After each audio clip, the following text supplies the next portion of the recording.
Stock market में सारे लोग पैसा कमाना चाहते हैं, बट 90% से ज़्यादा लोग अपने पैसे को स्टॉक मार्केट में लूज कर देते हैं। और ये मैं नहीं कह रही, ये सेबी का डेटा कहता है। तो आज मैं आपको एक तरीका बताऊंगी जिससे लॉन्ग टर्म में आप स्टॉक मार्केट से पैसे बना सकते हो, वो भी बिल्कुल सेफ तरीके से। म्यूचुअल फंड क्या होता है, स्टॉक्स क्या होता है, इन दोनों में क्या कुछ डिफरेंट होता है, आपको स्टॉक मार्केट में कैसे इन्वेस्टमेंट करना चाहिए, म्यूचुअल फंड के थ्रू या स्टॉक्स के थ्रू।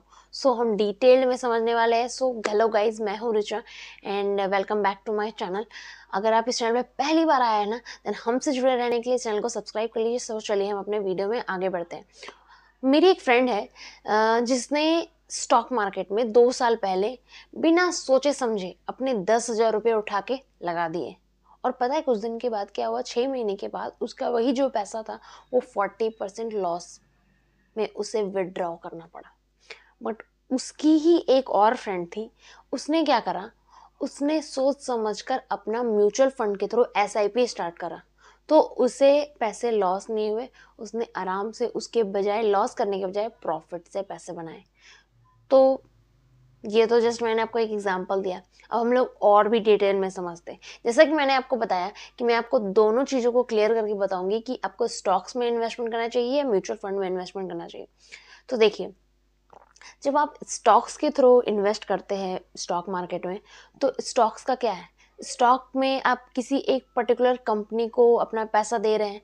तो जब वो कंपनी बढ़ेगी तो आपने जो पैसे लगाए, मान लीजिए आपने 10,000 रुपये लगाए हैं किसी कंपनी, कोई XYZ कंपनी, उसमें 10,000 रुपये लगाए। अगर वो कंपनी ग्रो करती है, उसका जैसे भी जैसे वो कंपनी आगे बढ़ रही है, उसका परफॉर्मेंस अच्छा है, ये वो बहुत सारी चीज़ें, तो आपका पैसा भी धीरे धीरे बढ़ रहा है।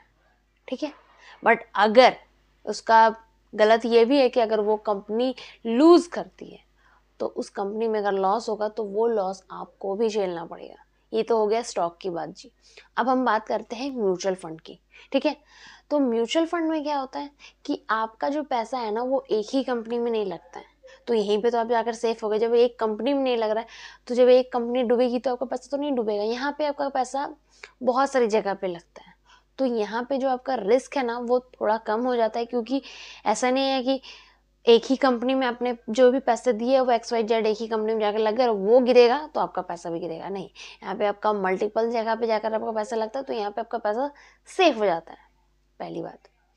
अब दूसरी बात क्या है कि जब भी आप स्टॉक मार्केट में इन्वेस्टमेंट करने आते हैं, तो हम जब स्टॉक्स के थ्रू इन्वेस्ट कर रहे होते हैं तो हमें कंपनीज को चेक करना होता है। चेक करना होता है उनकी कंपनी का बैलेंस शीट क्या है, कंपनी का पी रेशियो क्या है, कंपनी का परफॉर्मेंस कैसा रहा है, कंपनी का XYZ, बहुत कुछ। वो सारी चीज़ें आपको एक एक करके देखनी पड़ेगी। ठीक है, जिसे हम फंडामेंटल एनालिसिस भी कहते हैं। अगर आप वो बिना देखे सोचे समझे बस आंख मूंदते हैं और बोलते हैं कि भाई ये जो कंपनी है ना, ये आने वाले टाइम में बूम करने वाली है, तो उस कंडीशन में वो एक जुआ हो जाता है जहाँ से आपका पैसा गिर भी सकता है। बट जब म्यूचुअल फंड की बात आती है तो यहाँ पे आपको कुछ भी नहीं देखना है। क्यों? क्योंकि आपके बिहाफ में यहाँ देखने के लिए एक फंड मैनेजर बैठा हुआ होता है। वो सारा कुछ एनालिसिस करता है, वो सारा कुछ समझता है कहाँ आपके पैसे को डालना है, कहाँ नहीं डालना है, कहाँ बेस्ट है, कहाँ से बेस्ट रिजल्ट मिल सकते हैं, कहाँ से बेस्ट रिजल्ट नहीं मिल सकते। तो ये दोनों आपको डिफरेंस समझ में आया? ठीक है। अब हम आगे बढ़ते हैं। अब जब तीसरी बात है, जब आप स्टॉक्स में इन्वेस्टमेंट करते हैं तो आपका जो प्रॉफिट का रेशियो है वो जस्ट डिपेंड करता है उसी कंपनी के परफॉर्मेंस में, किस तरीके का वो कंपनी परफॉर्म करे। अगर मान लीजिए कि ऐसा हो गया अचानक से, स्टॉक मार्केट तो देखिए भाई ऐसा गेम है कि ऊपर नीचे होता रहता है। आप प्रिडिक्ट कोई भी नहीं कर सकता। कोई अगर पर्टिकुलर पर्सन आपको कह रहा है कि वो प्रिडिक्ट करके बता देगा कि अभी मार्केट में ये मूव आने वाला है, तो वो सिर्फ और सिर्फ आपको बेवकूफ़ बना रहा और कुछ भी नहीं। ठीक है, क्योंकि कोई प्रिडिक्ट नहीं कर सकता है। हम एनालिसिस कर सकते हैं, हम चीज़ों को समझ सकते हैं कि हाँ ऐसे हो सकता है, वैसे हो सकता है, बट एग्जैक्टली कोई नहीं बता सकता है। ठीक है। तो अगर मान लीजिए कि आपने किसी XYZ कंपनी में लगाया है, ठीक है, और अचानक से स्टॉक मार्केट में किसी भी चीज़ को लेकर क्रैश आ जाता है, गिर जाती है, तो आपका जो स्टॉक, अगर वो स्टॉक ऐसा वैसा रहा जिसको आपने फंडामेंटल्स चेक नहीं किया, बस ऐसे ही किसी के कहने पे लगा दिया, तो वो अगर नीचे जाता है तो आपका पोर्टफोलियो भी पूरा रेड हो जाता है। आपने मान लीजिए सपोज दैट आपने 10,000 रुपये लगाए, अगर लॉस होता है तो 5,000 भी नीचे आ जाएगा, ऐसा भी हो सकता है। बट अगर आपने म्यूचुअल फंड में लगाया है तो वो डिसाइड करने का ड्यूटी वो फंड मैनेजर का है कि आपके पैसे को कहाँ लगाए, नहीं लगाए, कितना वहाँ से रिटर्न आ सकता है, क्या आ सकता है, कहाँ अगर मार्केट गिर रहा है तो कहाँ इन्वेस्ट करना है, कहाँ से नहीं लगाना है, कहाँ से पैसे निकाल लेना है। अब स्टॉक में इन्वेस्ट करते हैं तो ये पूरी जिम्मेदारी आपकी है कि कब खरीदना है, कब बेचना है, कब तक रखना है, नहीं रखना है, सारा कुछ आपको देखना है। बट वही जब आप म्यूचुअल फंड में इन्वेस्ट करते हैं तो ये सारा कुछ भी नहीं देखना। आपको जस्ट आपके अकाउंट से ऑटो डेबिट लगा हुआ है, एक फिक्स टाइम पे अमाउंट कट जाता है, फिर उसके अकाउंट में चला जाता है, फिर कोई दिक्कत वाली बात ही नहीं है। ठीक है, इस तरीके का होता है। बट ये आपके साथ बेनिफिट हो जाता है यहाँ पे बहुत बड़ा। एंड दूसरा क्या है कि कभी कभी क्या होता है कि स्टॉक्स जब बाय करते हैं तो स्टॉक अचानक से अगर मतलब कभी बहुत ज़्यादा ऊपर प्रॉफिट भी बन जाता है, कभी बहुत ज़्यादा नीचे लॉस भी हो जाता है। बट इसमें क्या होता है ना कि म्यूचुअल फंड में आपको एक मतलब इतना से इतना परसेंट का रिटर्न मिल ही जाना है तो मिल ही जाना है, उसमें कोई दिक्कत वाली बात नहीं है कि हाँ इतना परसेंट रिटर्न नहीं मिलेगा। मतलब एक एवरेज में रख सकते हैं 10 से 12% का रिटर्न यहाँ पे मिल ही जाता है आपको। ठीक है, बट यहाँ पे है कि वही डिपेंड करता है कि कैसा कंपनी परफॉर्म कर रही है, क्या कुछ होने वाला है, नहीं होने वाला है, सारा कुछ। तो अगर आप बहुत ज़्यादा एक्सपर्ट है, आपको चीज़ें आती है कि किस तरीके से एनालिसिस करना चाहिए, क्या करना चाहिए, सब कुछ पता है, तब तो बेस्ट है स्टॉक्स। बट अगर आपको एनालिसिस आता ही नहीं है, कुछ जानते ही नहीं है कि कैसे एनालिसिस करना चाहिए, क्या करना चाहिए, कहाँ पे लगाना चाहिए, पैसा को कहाँ से निकाल लेना चाहिए, अगर जैसे कि हम लोगों के पास ऑलरेडी बहुत सारा काम भी होता है, ठीक है, हम एक ही चीज़ को देखते नहीं ना रह सकते। अगर हम इसी को देखेंगे तो अपना काम पे कैसे ध्यान देंगे। तो अगर वो चीज़ें हैं और स्टार्टिंग से स्टार्ट कर रहे हैं, बिगनर है, तो उस कंडीशन में म्यूचुअल फंड बेस्ट है।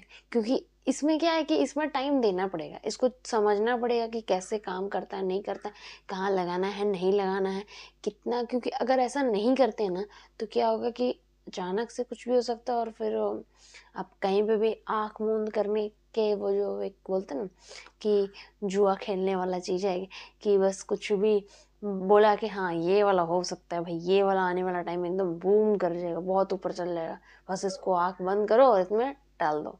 तो वैसा वाला खेलना है तो ऐसे खेल सकते हैं, बट ऐसा नहीं खेलना है, समझदारी के साथ खेलना है तो समझ के चलना पड़ेगा, क्योंकि और कोई ऑप्शन नहीं है।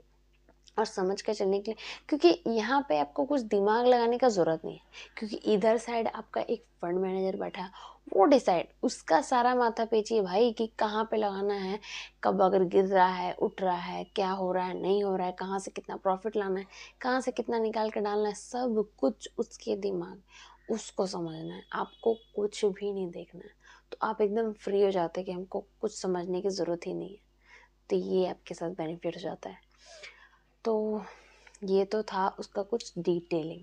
अब डिस्कस करने का जो मतलब फाइनल डिसीजन लेना है वो तो आपको ही लेना है कि क्या करना है, स्टॉक्स में जाना है। अगर जैसे कि एक एडवाइस क्या है कि अगर आप स्टार्टिंग से स्टार्ट कर रहे हैं ना, ठीक है, मतलब कुछ भी नॉलेज नहीं है, कुछ आता ही नहीं, समझ में नहीं आता कि कैसे करें नहीं करें, तो उस कंडीशन में तो हाँ ठीक है कि ये बेस्ट हो सकता है कि आपको म्यूचुअल फंड के थ्रू जाना चाहिए।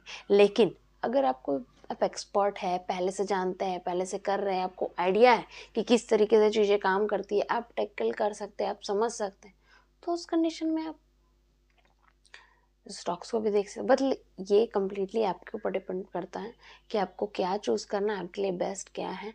ठीक है, क्योंकि आप मेरे कहने पे कर लेंगे तो ऐसा नहीं है। आपके पास एक, जैसे कि मैंने आपको हर बार बताया और इस बार भी बताऊंगी कि एक तो आपके पास फाइनेंशियल एडवाइज़र ज़रूर होना चाहिए जो आपको आपके फाइनेंसेस को देख के बता पाए कि आपके लिए बेस्ट क्या है, आपको क्या चूज़ करना चाहिए, कहाँ लेना चाहिए, कितने आपके फाइनेंसेस। क्योंकि सबकी फाइनेंसेस अलग अलग होते हैं और सबको अपने अकॉर्डिंग ही डिसीजन लेना है कि मेरे लिए क्या बेस्ट है, मुझे कहाँ लगाना चाहिए, कहाँ नहीं लगाना चाहिए, कितना लगाना चाहिए, किस टाइम कितना रिटर्न मिलेगा, वो सारा कुछ आपको अच्छे से डिटेल में समझा सके।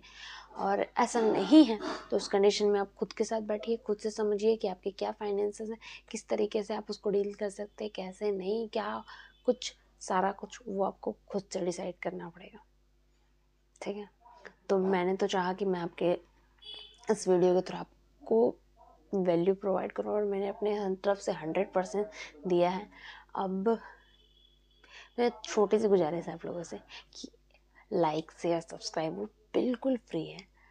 अगर आपको इस वीडियो से थोड़ी सी भी वैल्यू मिली है ना, देन प्लीज़ इस वीडियो को ज़्यादा से ज़्यादा लाइक कीजिए, शेयर कीजिए एंड सब्सक्राइब कीजिए अपने फ्रेंड सर्कल में, ताकि उन लोगों को भी जानकारी मिल पाए जो इन चीज़ों से उलझ रहे हैं, थोड़ा दिक्कत आ रहा है, परेशानी हो रही, उनके लिए भी चीज़ें क्लियर हो पाए ताकि वो अच्छे से डिसीजन ले पाए। सो हम मिलते हैं एक नेक्स्ट इन्फॉर्मेटिव वीडियो के साथ, तब तक के लिए जय हिंद।